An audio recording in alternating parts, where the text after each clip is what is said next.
Monica Lewinsky back in the headlines, delivering a passionate TED Talk this week, calling for an end to cyberbullying.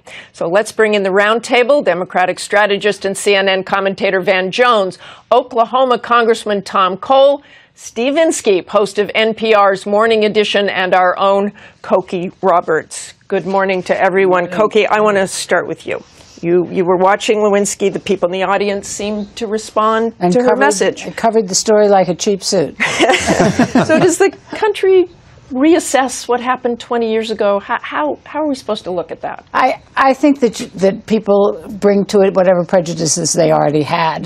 But in her case, look, she clearly wants to be in the limelight. You don't do this unless you want to be in the limelight. But if she's using the limelight for a good cause, more power to her. I was kind of struck listening to her talking about how awful the internet can be, the social media, the bullying, all of that, because it was very similar to what the Romney family said about not running for president again. You know, it's brutal out there. Steve, what about the message of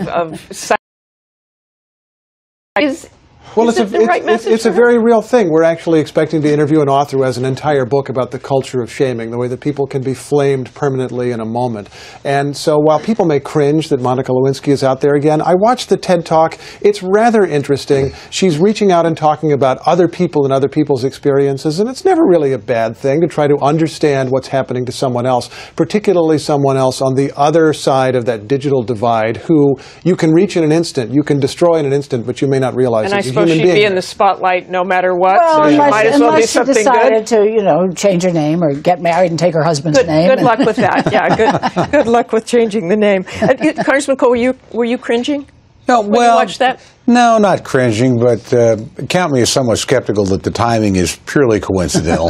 But look, it's an important message. She certainly has a right to make whatever statement she cares to make, and she's gone through a lot. So, you know, it's probably a teachable moment, but I don't think it's a particularly profound moment.